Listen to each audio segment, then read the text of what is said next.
Hi, and welcome to the Creative Frugal Wonder Woman. I am just thrilled to be doing this video with you today. I have been introduced to the wonderful world of watercolor. Now, don't get me wrong, I've used watercolors in the past.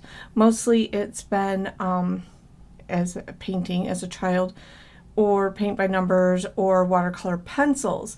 But this is something different. This is something by Prima Marketing that I want to talk to you about. So Prima Marketing came up with these watercolor confection pan sets that I absolutely adore. I have 4 of the sets. I have tropicals, vintage pastels, woodlands, and the classics. And I am just thrilled to be able to show you guys what I've learned, some tips and tricks as always, and we're going to go over some fun things. So let's first talk about the pastels themselves. So they come in these neat little tins, and you open it up and you have your colors, samples, neat little palette. These are your pan sets. They are replaceable, so they come out and you can replace them if you use all of one. These things are going to last you so long. I mean, you can see my finger. You can see how small they are, but they are going to last a very, very long time. They're amazing. Very reasonable, about $30 for the set. That's retail without a discount, and I will share a link in the description below to show you how you can get them a little bit less expensive than that. But what I want to show you first of all is they come, this is not filled in, you do that yourself. These are so cute. They're all individually wrapped. They look like little candies. They're so adorable. And can you see how the numbers, so now they do have numbers printed on them, but they're on the side, and they come out. So what I did is I took my mini glue dots. These are the mini ones here. I don't know if you can see that very well. And I put them on the bottom. As I unwrapped them, I put a mini glue dot on the bottom.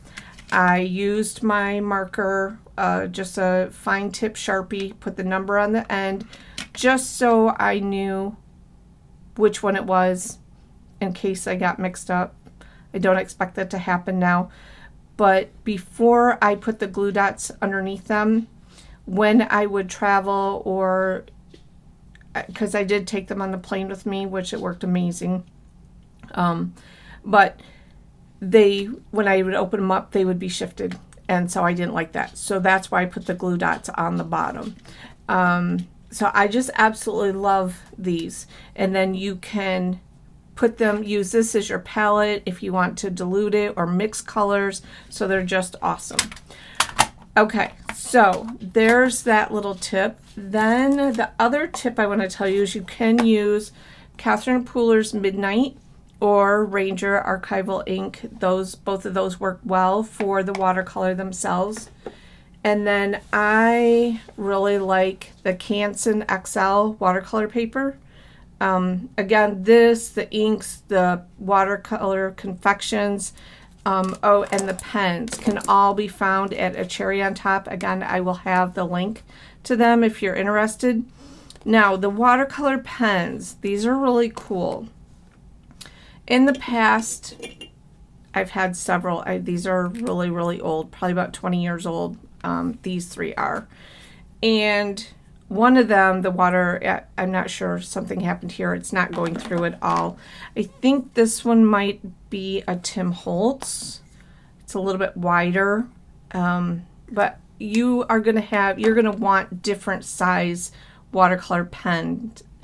Now, I did get some at Hobby Lobby.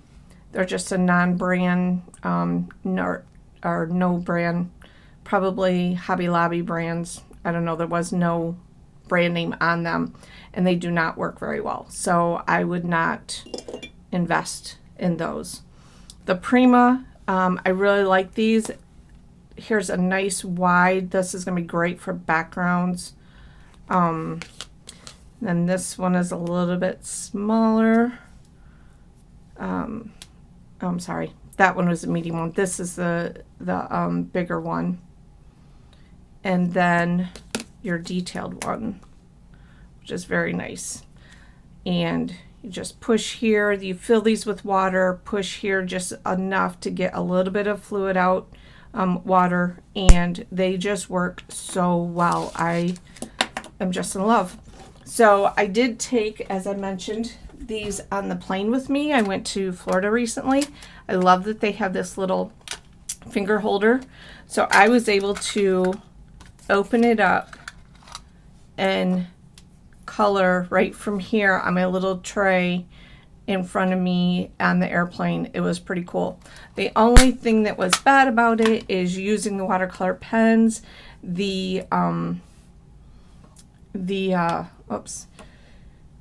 air pressure in the cabin does affect the watercolor pen. So it didn't work out as well as I'd hoped, but I was able to play a little bit and practice. So in here is one of my very first watercolor cards. Absolutely love this stamp. This is from my favorite things. It's Frost Loving Friends. Love this little guy. But I am totally obsessed also with using these watercolor Confections with Anita Jerem's stamps from Colorado Craft Company.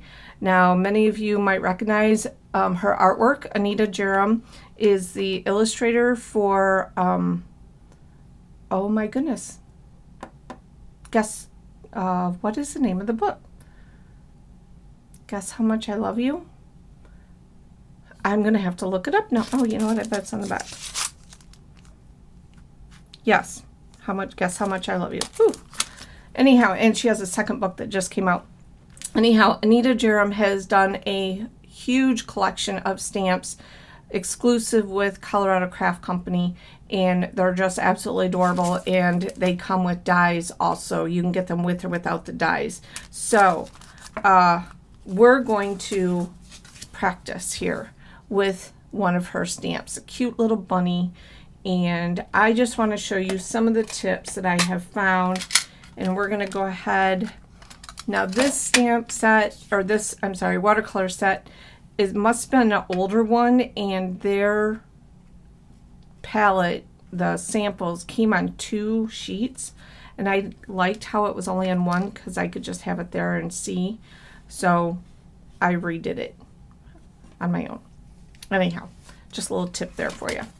So you're going to want a paper towel or napkin or something to wipe your paintbrush off with. And the thing that I found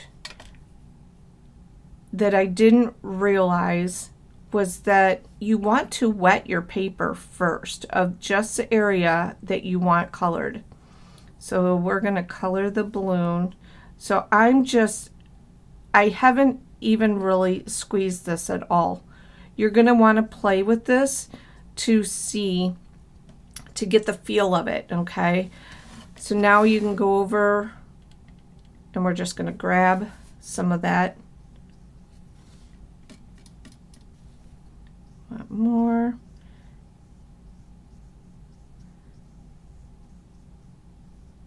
Now, some of the things I've seen people do is if they've got too much water on, or if it's too dark, they will use a towel and wipe it up. I personally it's going to lighten up when it dries, and you don't want to add more color to it until it has dried. So what you can do, I like to wipe off my color there, is use your heat gun. So I'm going to go ahead and hit that with the heat, or you can let it dry naturally, but I like to just get it over with. Let's heat it up a little bit, get that to dry. And then you can come in with more and darken that up. And you can also come over here, squeeze out some of the water if you want that lighter.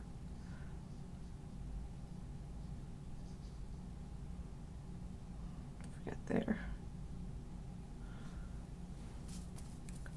Wipe off.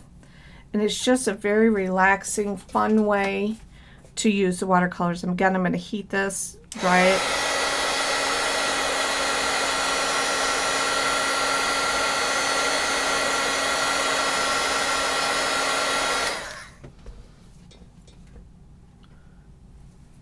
And then just maybe squeeze some water through to get that purple out of your brush.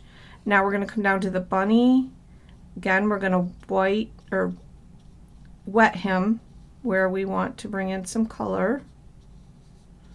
And you're not bringing a lot of water in, just glistening your paper.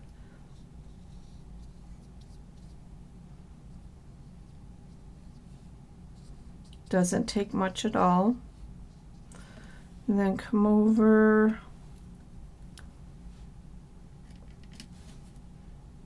and then I like to start where the darkest would be, and then I can really play with this and let the water take it. It's going to start getting lighter.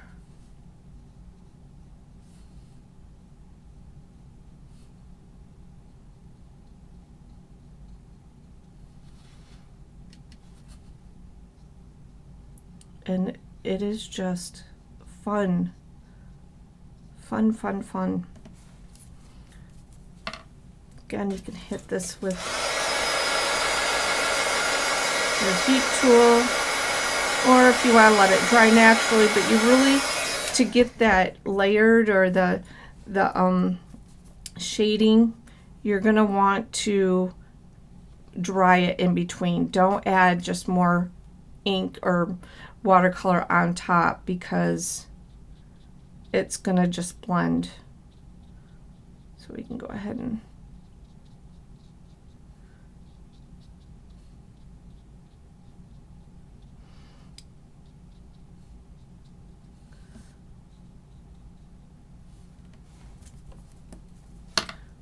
now, one of the things that if you've got color where you don't want it, so you want to go ahead and get all the color out of your brush, and then you can come back in and almost soak that right up and erase it. It is so cool, you guys. It's almost like I have an eraser right with my water brush there.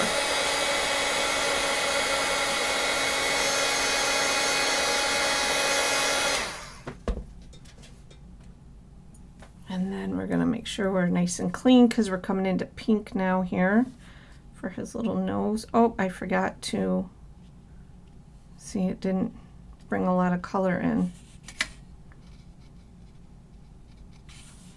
Now I'll come in with a little pink.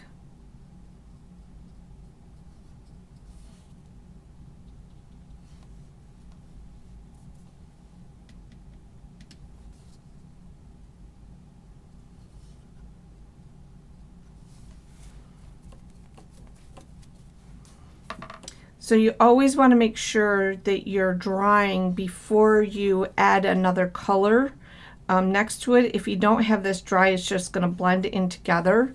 So that's another reason why you really want to make sure that it's dried well in between. Now we can go ahead and do some shadowing underneath. Want to make sure I'm squeezing to get, this one hasn't been used yet, so I'm squeezing to get some water down into the bristles. You don't want to do it over your painting. So now it's nice and wet, and we're going to go ahead and bring in some blue and purple for the shadowing down underneath.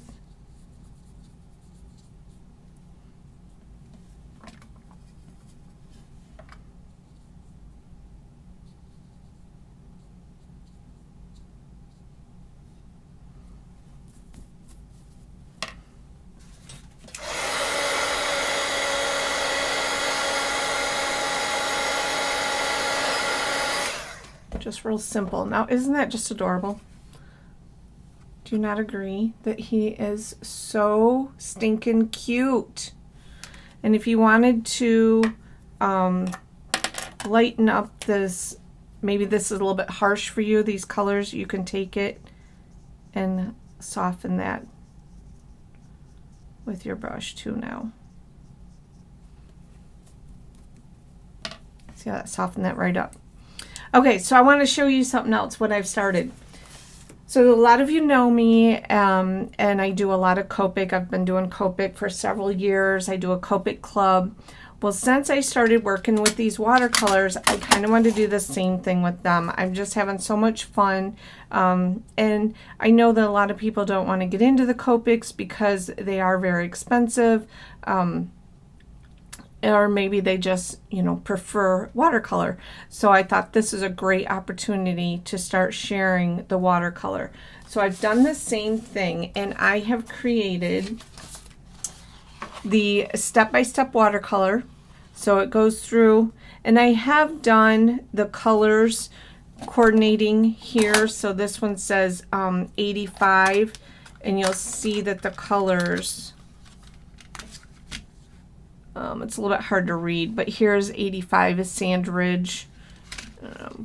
But you wouldn't have to use these watercolors. If you have watercolors already, obviously you could use those, but if you don't have watercolors, I highly recommend these Prima Marketing Watercolor Confections. They are top-notch, just absolute wonderful, beautiful color. So, but I've gone through and done step-by-step, again, like I do with my Copics, to show you how to color the stamp. So then each month you're going to get a newsletter, an idea sheet. So there's 2 different ways that you could stamp this, or I'm sorry, that you could color this image. And then you're going to also receive a hand-stamped image with either the Catherine Pooler Midnight or the Archival ink on watercolor paper, so you can get started right away. So this will be the Wonders of Watercolor Club. It's only $5.97 a month, and then you would have everything you need to create a beautiful little card that you could share with someone that you care about. So I hope you've liked this little tutorial on the Prima Marketing Watercolor Confections, and I hope to see you in my Wonders of Watercolor Club. Have a blessed night. Bye.